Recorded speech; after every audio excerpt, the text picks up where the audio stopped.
les Juifs sont une ressource. Qu'est-ce que ça veut dire? Ça veut dire que c'est une sorte d'énergie, en quelque sorte, dont ont besoin les États, les pays, les nations. Et il n'est pas impossible qu'un jour on importe ou on exporte des Juifs. C'est une vision qui est peut-être un peu prosaïque, un peu terre à terre, mais qui me paraît fondamentale parce qu'elle montre le prix des Juifs, l'importance des Juifs dans le monde. Et peu importe qu'ils soient un millième de la population mondiale, ça n'a pas d'importance, au contraire. Ça en fait leur rareté et leur coût. Je crois qu'aujourd'hui, en 2019, il n'y a pas de meilleure façon de parler des Juifs que de parler des Juifs comme une ressource. Ça permet d'éviter les discussions qu'a lancées un Shlomo Sand sur l'origine du peuple hébreu, sur la formation historique des Juifs, etc. Moi, je suis pour connaître le passé à partir du présent. Les Juifs sont une ressource. Depuis plusieurs siècles, ils sont une ressource. Ils ont une contribution majeure en dehors de toute considération religieuse. Ça, c'est le passé, n'est-ce pas? L'apport des Juifs au monothéisme, etc., aux religions chrétiennes, musulmanes. Ça, c'est le passé. On parle des Juifs aujourd'hui. Leur rôle individuellement. Et ce n'est pas quelque chose qu'on peut récupérer. Chaque Juif est porteur d'un potentiel qui lui permet de féconder le territoire qu'il investit. Et ça sera vrai aujourd'hui, ça sera vrai demain. Alors qu'on puisse le relier à des prophéties comme Jérémie 31, probablement, peut-être. Mais les faits sont là. Maintenant, une fois que... Moi, je ne travaille pas comme Shlomo Sand. Moi, je travaille... Qu'est-ce que sont les Juifs aujourd'hui? Et la question israélienne est tout à fait secondaire, pour moi, ici. Et d'où ça sort? Comment ça est venu?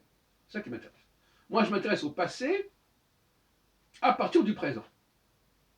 Et lui, il lit le présent à partir du passé. Il dit, puisqu'on ne peut pas prouver que les Juifs ont fait ceci et cela il y a X milliers d'années, donc il n'y a pas de Juifs aujourd'hui.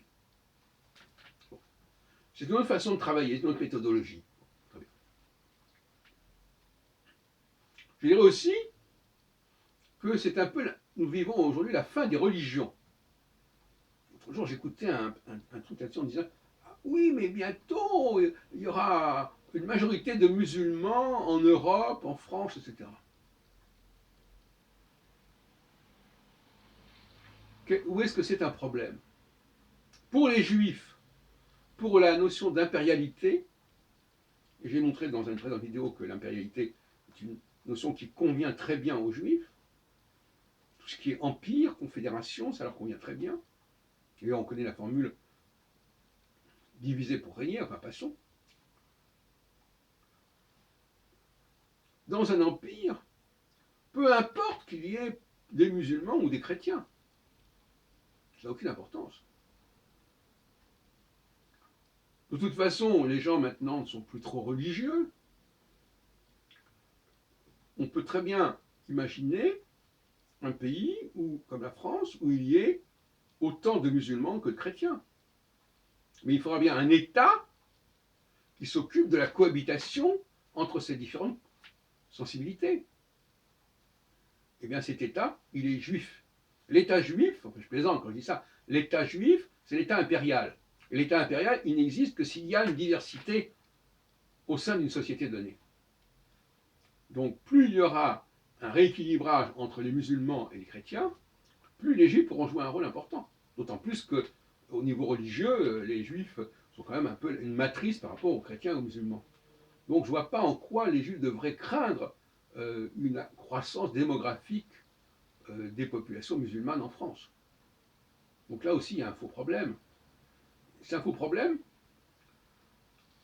Moi, je n'ai pas du tout l'intention de diaboliser qui que ce soit. Dire, quelqu'un qui a la mentalité impériale ne diabolise personne.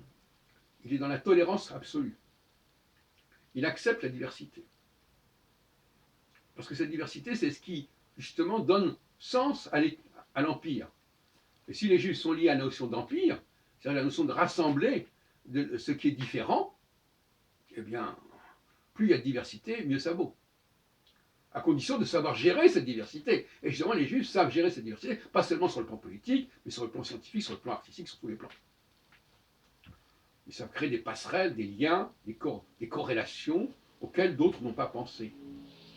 Ils n'ont pas su les mettre en œuvre. C'est comme ça. Donc, fin des religions, d'une certaine manière, parce que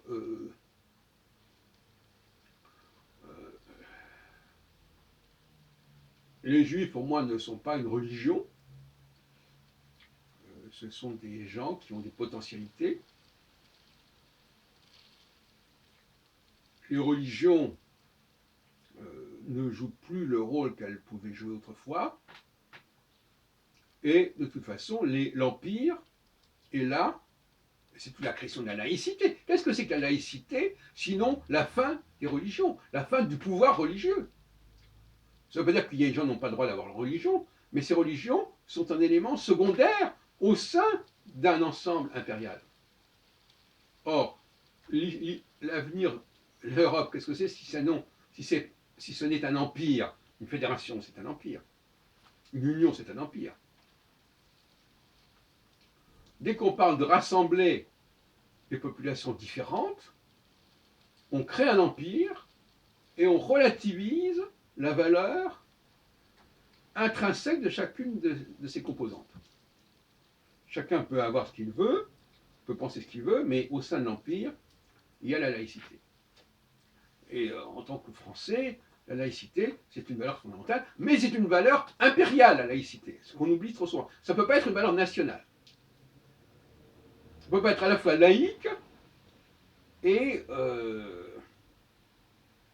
dire que dans un empire, il n'y a pas de nation. Ça veut dire que l'empire n'appartient à personne. Et l'empire peut changer de configuration. On peut perdre un élément, on peut en gagner un autre. C'est une notion extrêmement mouvante, l'empire. Il peut se multiplier par deux ou il peut se réduire. On a le cas, par exemple, de tous les empires du début du XXe siècle, de la Turquie à l'Autriche-Hongrie, en passant par la France, par la suite, ont été démantelés en partie. On va parler de l'Empire britannique. Donc, ou l'Empire même espagnol, au XIXe siècle. Donc, je parle de l'Empire colonial. Donc finalement, la notion d'empire, la question est de savoir si le XXIe siècle sera le siècle des empires ou le siècle des nations. Le siècle des empires, des États-empires ou des États-nations. Voilà le débat actuel que je lance. Et à partir du moment où la laïcité, c'est un concept de l'État-empire, ce n'est pas un concept de l'État-nation. Dans chaque nation, au sein d'un empire, il peut y avoir une certaine homogénéité, une certaine rigidité même, pourquoi pas, une certaine territorialité, mais au sein d'un empire qui, lui, ne saurait être marqué par une quelconque religion, qui l'imposerait à l'ensemble. Mais les Juifs, par-delà leur dimension religieuse, sont là pour mettre en place cette impérialité. Alors, certains ne l'ont pas fait comme il fallait. Ils ont même été parfois des artisans de la décolonisation. Je pense à un Mendès France, par exemple. On ne peut pas le féliciter sur ce point-là. Bon. Mais tout dépend. Parce que Mendès France, on n'était pas encore à la fin de l'empire colonial français. C'est De Gaulle qui a bradé l'empire colonial français. Enfin, bon, passons. Mais je veux dire que bon, il a pensé que la France pouvait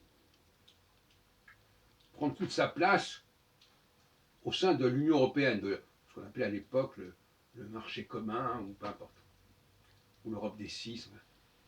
Et, bon, de toute façon, il faut bien comprendre une chose, c'est vrai au niveau linguistique, j'ai beaucoup parlé de l'influence du français sur d'autres langues, donc là aussi, on a une impérialité linguistique du français.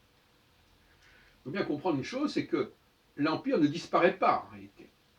Les liens qu'il a créés entre différentes entités, ils ne disparaissent pas parce que l'empire se dissout. Il en reste des marques puissantes, des traces puissantes. Et ça, il faut bien le comprendre.